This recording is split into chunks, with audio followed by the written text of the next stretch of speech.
Hey guys, welcome back to the channel, man. I'm excited. I'm down here in Florida.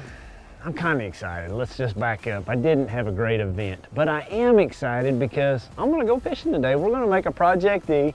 We are gonna go down to Toho. I hear they're biting. I think let's go down there. We're not getting the earliest of starts at 7:30, but let's drive about an hour and 20 minutes, get down to Toho, see if we can catch some bass for the next Project D. You guys follow along. From the top of the mountain.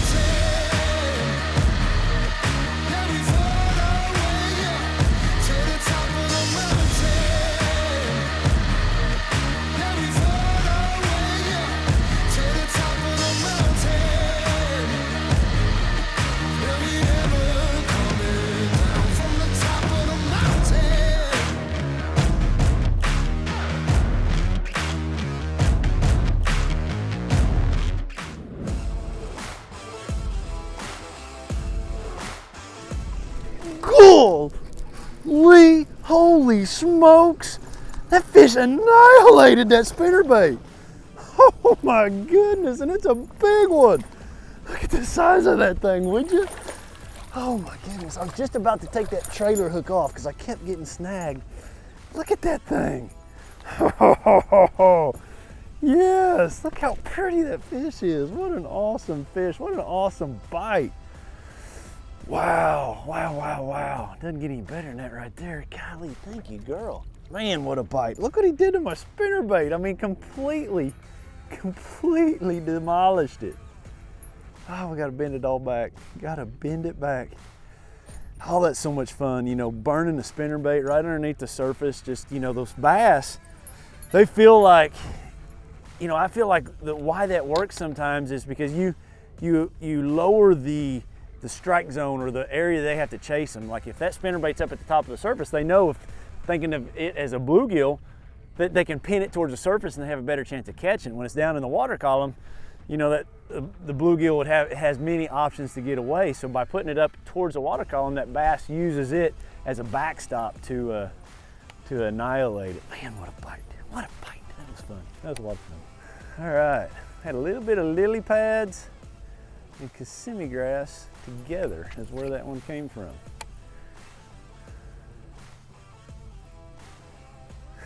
He destroyed my spinnerbait. I mean, destroyed it.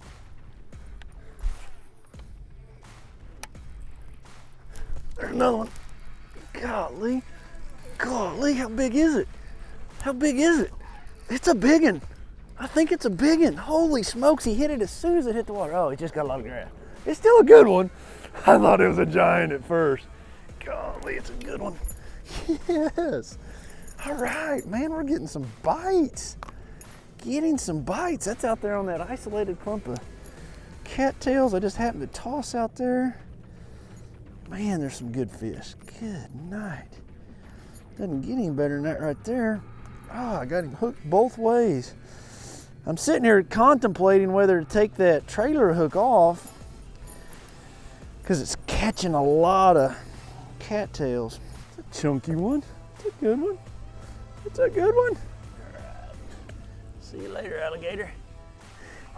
Actually say that here in Florida, and there actually is alligators. That's kind of cool.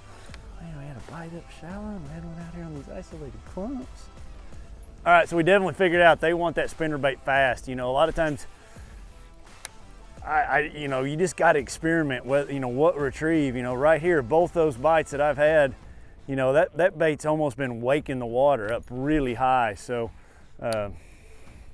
yeah, it's not going to be hard for me to keep doing that. That's something I love to do, just cover water and go.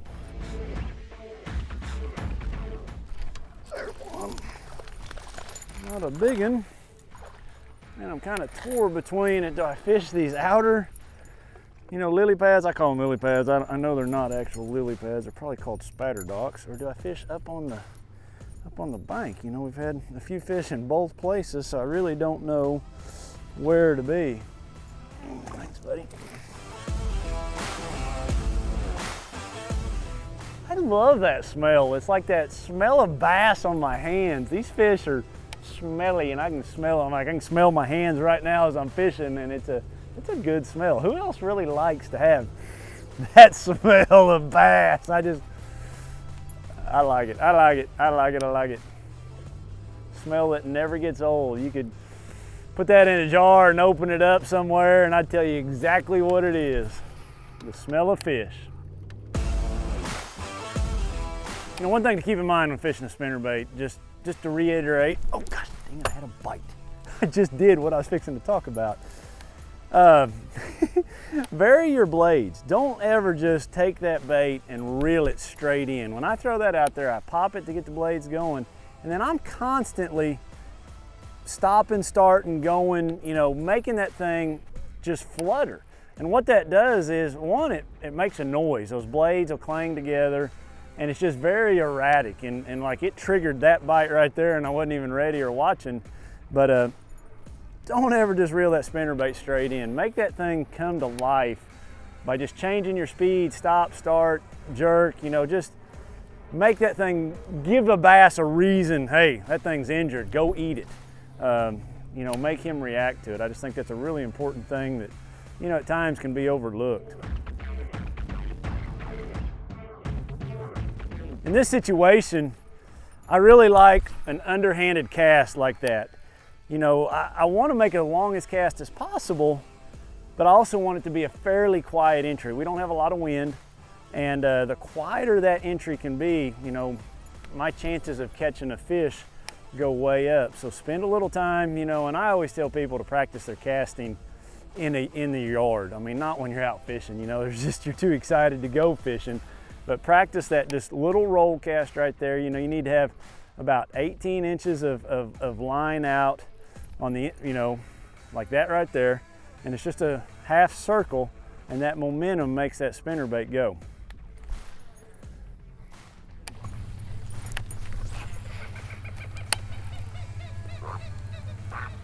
He's not calling me very nice names. I guess I'm invading his fishing spot.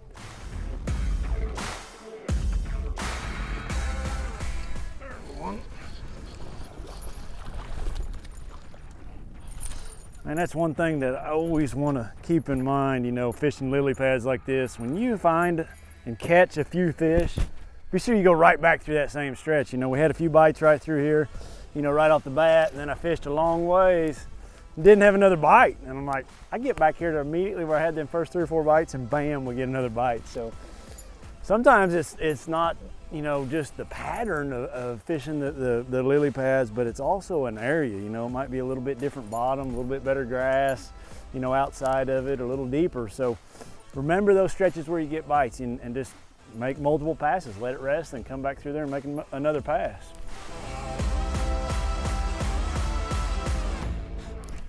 Oh, that's a better one. Golly. Yes, yes, yes, yes, yes. Jump again, buddy, jump again. Come up here. Man, those last 2 fish I've caught, they followed it out from those lily pad clumps. Man, he engulfed it too. It's just amazing, you know, we fish and fish and fish, and there's just this one little stretch where these fish want to be. So they're just so beautiful in Florida. I just love how dark they are. They just live in that grass year round. Thanks, bud. All right, what a fun fish catch. Thanks, buddy. Awesome. Awesome, awesome. Let's do that again, and again, and again, and again. One rule I have, you know, in fishing stuff like this, and especially in Florida, is to go. I'm making casts every 20, 30, 40 feet.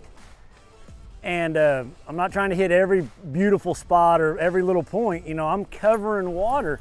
And the reason is, you know, in Florida and areas when they group up. Just like this morning, that first spot that we hit, that's the group. You know, we haven't caught anywhere else. So I just need to go until I find another one, and I won't be able to cover very much water if I hit everything going down through here. So, you know, I'm gonna put the trolling motor on 6, 7 and just go until I get a bite. And that's probably the biggest difference than, you know, a lot of pro anglers, you know, they've figured that out. And a weekend guy, you know, they just probably don't go as hard and as fast as, say, a pro would. You know, we're gonna cover water knowing 90% of them are only in a 10% area. So just a point to remember, you know, if you're not getting bit, speed that trolling motor up a little bit and cover some water.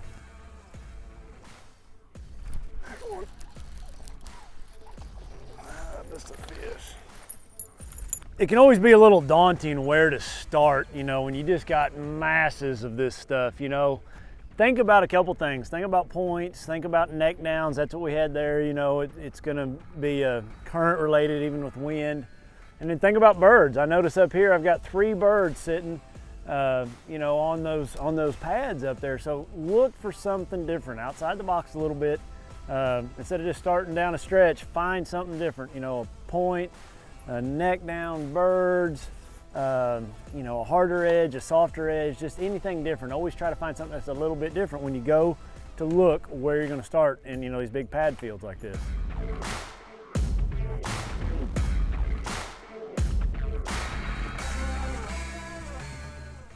Oh gosh almighty, that thing about took the rod out of my hands. Holy smokes. I just fluttered it, and man, it was crazy. I just about took it out of my hands. I know he's not that big, but golly, look what he did to the skirt. He pulled the skirt down. Oh, that's fun. Golly, that was a big strike. Thanks, buddy. Oh, man, he annihilated that thing. Tore my skirt to pieces. That was awesome. That was awesome. Awesome. Fluttering that spinnerbait. Pulled up right where that bird was, and that bird's got to fish for a living. He knows where the shad are and the bass. They're all one. That's cool. You know, I don't know if this means anything, but I'm sitting back thinking about, you know, I had that one come up rolling my spinnerbait, then I caught that one, and I stopped there because of that bird. And then also the bird, when it flew off, it didn't fly off very far. You know, it's like, I'm not leaving here. This area is good. You know, I don't know if that's true, but it makes me think that way. I mean, you know, sometimes them birds fly off a half mile down the bank or a mile down the bank. I'm like, oh, you were just lucky like I was, just stopping on a spot to see if you could catch one. That bird, it didn't fly very far. He flew like 10 feet and stopped again. He likes his little hunting spot, I guess. You know, when I look down this line right here, I obviously the points. You know, the points are really critical, and the thing that I have to determine a lot of times when I'm out here fishing, do I want to get on the bank, you know, get on this so I can make that cast right there off that point? Is that going to be what it takes to catch them on this day? Or do I back my boat off, you know, 20 yards to where I can pitch into these lanes? So, you know, and it changes throughout the day, you know, but don't keep doing the same thing. You know, if I just kept my boat up on these lily pads, the only cast I can make is the outside edge. Now, when I get back off of it a little bit, then I can throw down these little highways and little lanes that go back in there, you know, and as the day progresses, who knows? Do those fish move a little further back in there? But you can't make that cast right there if I'm all the way up on the lily pad. So keep that in mind when you're fishing these things.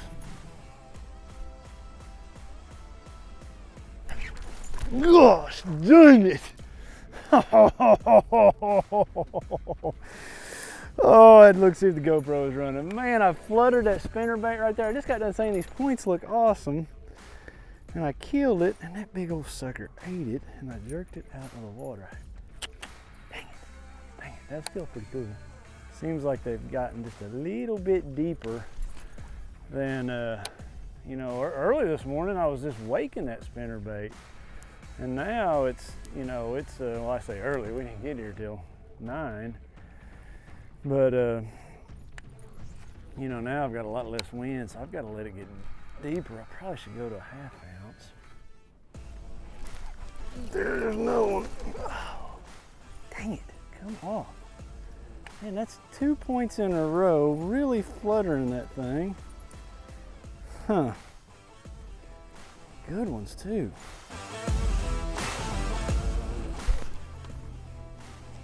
One thing that I try to think about when I throw past a point like that, you notice that little circle I did with my line, I want to bring my spinnerbait underneath that lily pad and then try to bump the underneath side of it with my spinnerbait blade. So I get it up there close like that, and I bring my line over as I pause it, and then I run it as close to that point as I possibly can.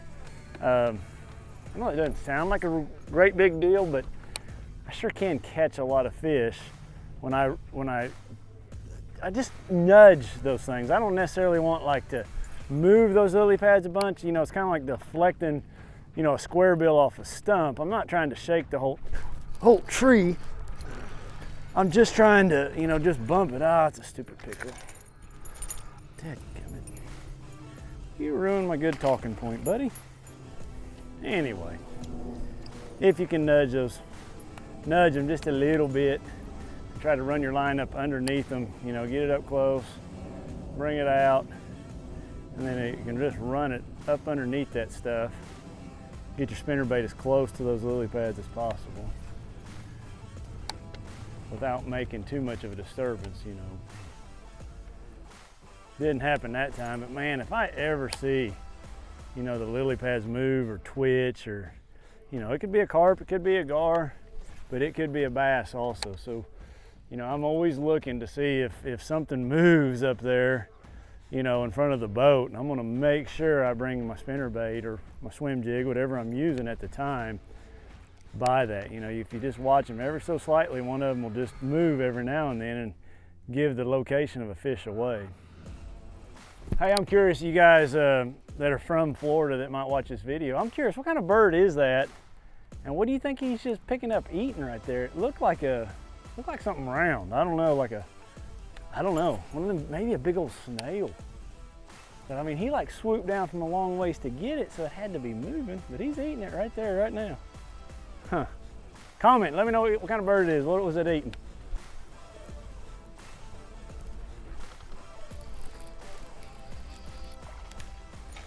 Well, a big one, but a fish. Man, my spinnerbait is so wore out. It's like all straightened. Man, the wind. I just need some more wind. It would really help my bite. In reality, I probably should stop and start flipping some of these thicker clumps. I don't know, I don't like slowing down though. I guess that's why I don't do that. I know I could catch some fish doing it. I only got about another 30 minutes before I need to go back.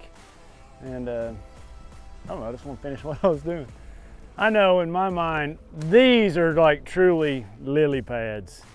And you know, I'm calling everything out here lily pads, but you know, the ones that are flat on the water, those are a different animal. You know, those have a lot stringier stalk.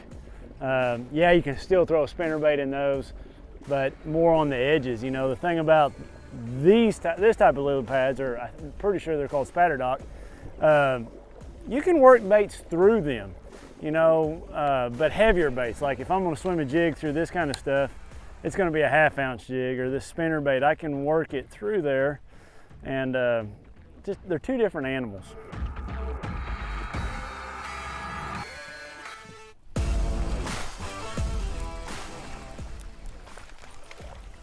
I got all,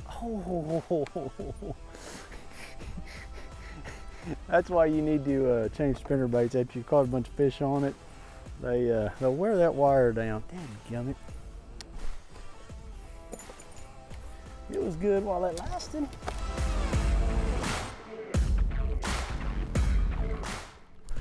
Oh, there's a good one. Gosh, dang it. Golly.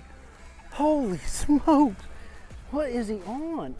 Holy smokes. Gosh, that's a big old bite. That's a big one. That's a big one. Yes, come here. Come here, come here. Oh, man, I just changed colors. Just kind of got calm and slick, you know, and I had pretty solid spinnerbait colors on. I went with a more translucent one. Look at that. What is all that on his head? Man, he annihilated my spinnerbait. Golly, thank you, fish. Just a chunk. Isn't that awesome? All right, thank you, thank you, thank you. What an awesome fish. Yes, sirree. See you, bud.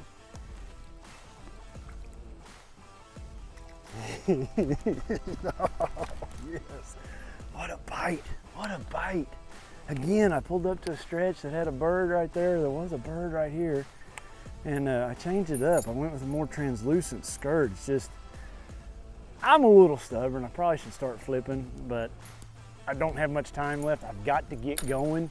And I don't know, I just wanted to cover water and throw spinnerbait. That's what I started catching them on, you know, and we got here and it's almost lunchtime and I've got to get to going back. And I just wanted to keep catching on spinnerbait, but it's really getting to be the conditions. Why I say that is just, it's really flat and calm. And you know, when the wind's blowing a little bit more, it brings those fish on the outside edge. When it gets flat and calm like this, they'll get back in that grass quite a bit further where I can't get them with the spinnerbait. All right, let's get another one. Then get one or two more and then we gotta go. We gotta go. All right, back to it. I gotta do my power stop breakdown. I gotta go, guys, I'm sorry. But I'm gonna catch one more, hopefully, really quick. But if not, power stop breakdown. 7-1, medium heavy, fast action, Bass Pro Platinum rod, 8:3-to-1 gear ratio reel, 20-pound test. I just got a 3/8 ounce spinnerbait, silver gold. I've thrown 3 different skirts. I had a bluegill skirt on this morning. I had a more of a shad color skirt on, and then I went with this more transparent clear water skirt just because it got so calm. I mean, I would love to have a little bit more wind for this pattern, but man, that's it. That's my gear, that's my setup, and I had a lot of fun. So I'm gonna catch one more, and then I really gotta go. I mean, I gotta go. Just one of those deals. But hey, take this time right now, guys, just to subscribe to my videos if you don't mind. Man, it helps me a bunch. Just subscribe to it. Keep me out here doing this. So take time to subscribe right quick if you haven't already. All right, I'm catching one more, then I'm going. One more. I always say one more, but I'm really gonna catch one more. You know, the other baits that would work when you are presented with this type of situation, you know, spinnerbait, I'm working on the outside edge, swim jig, just a great bait, you know, and I like a heavier swim jig, so that way when I throw it back in the Spatterdock, the pads, that it stays down in the water. You know, a lot of times a little lighter, it just never gets in the water, and with a heavier one, I can get my line, you know, down underneath those big leaves. You know, a frog would work, and then flipping. You know, that would be the other thing. If you had a partner in the back of your boat, and you know, maybe the guy up front's throwing a spinnerbait like this, you know, get a guy swimming a jig and a frog and flipping in that stuff as you go down it. Oh, there's one right there. It's another nice one. Come here, buddy. Oh yeah, look at him. All right. Yes. I wanted to catch one more before I left, and I did. He's got those little deals on him. I wonder what those are. It must be some sort of parasites. What a pretty fish. Man, they've all been perfect too. Awesome. Guys, I hope you enjoyed this Project E, man, down here in Florida. Fishing lily pads. I'm calling them lily pads. I know I'm wrong, Spatterdocks, but man, we caught some nice fish. We didn't catch any super giants, but we had a lot of fun today. I mean, they just took the rod out of my hand. I gotta go. It was a short episode. I didn't have a lot of time, but we got it done. Thanks, bud.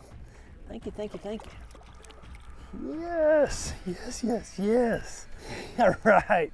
Man, that's fun, guys. I just appreciate you watching. It'll help me a bunch, guys. If you just hit that like button or you comment some way or another, that just really helps magnify my channel. You know, that's what I get out of this. So guys, if you don't mind, take that time, subscribe, like, do all those things. It really helps me a bunch. We'll see you next week right here on Project E. Appreciate you following along.